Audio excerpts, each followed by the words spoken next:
On my kicker tonight, President William Ruto's call for respect of the military should constitute a much welcome opening note to what can be a robust and necessary public discourse on the state of national institutions in Kenya today.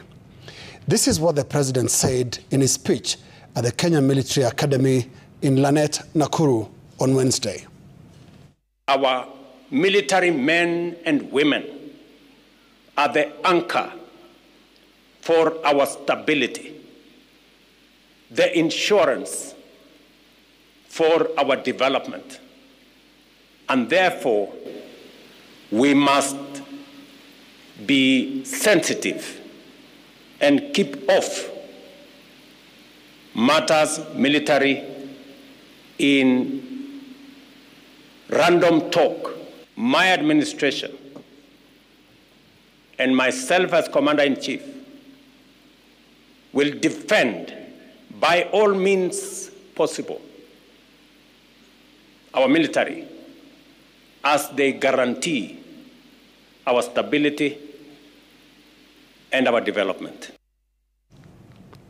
Now, the president did not provide a context to his remarks about protecting the military, and it can only be assumed that it was informed by the recent adverse comments by opposition leaders on the KDF report on the helicopter crash that killed its Chief of Defense Forces, the late General Francis Ogola.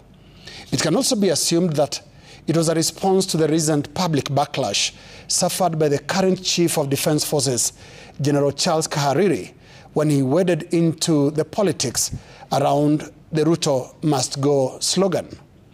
But the assumption that one should find universally appealing for Kenyans is one of the need to preserve the integrity, dignity, and reputation of the Kenyan military as an institution. Since the 2022 election debacle and the Bomas of Kenya National Security Advisory Council saga, politicians, not the public, randomly, casually drag the name of individuals and the institution of the military into politics.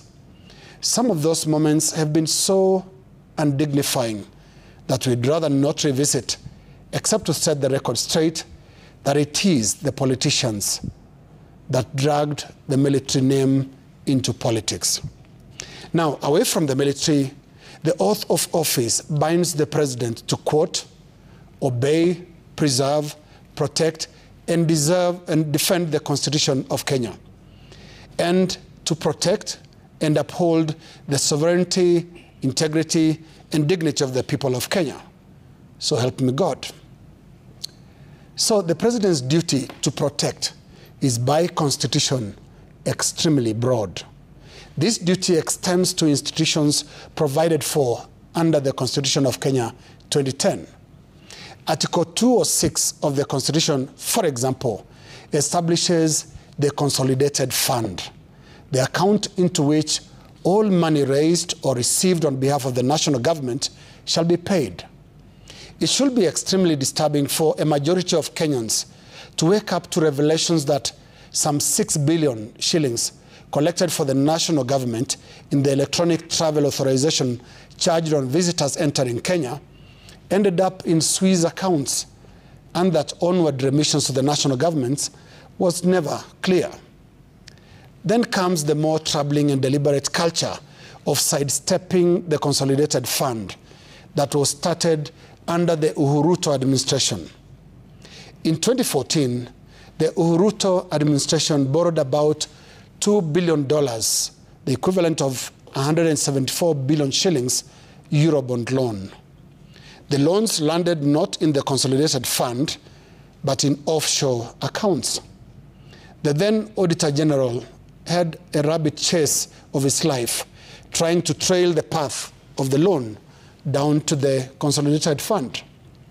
President Kenyatta's Treasury officials casually and randomly claimed the money went to, quote, budgetary support. Last year, Kenyan taxpayers repaid the Eurobond at a whopping equivalent of 310 billion Kenyan shillings. Now, this Eurobond story is not just an infringement of the Constitution and doctrines of good governance, but borders on a brazen criminal heist. Back on the domestic scene, media headlines continue to expose cases of financial banditry passing as acts of government. Story for another day. Back to institutions and away from the Consolidated Fund, the Constitution of Kenya 2010 also provides for the Office of the Controller of Budget and the Office of the Auditor General. It has been heartbreaking for believers of good governance to watch those offices and roles being disregarded and their occupants berated and their reports trashed, especially by politicians and government functionaries.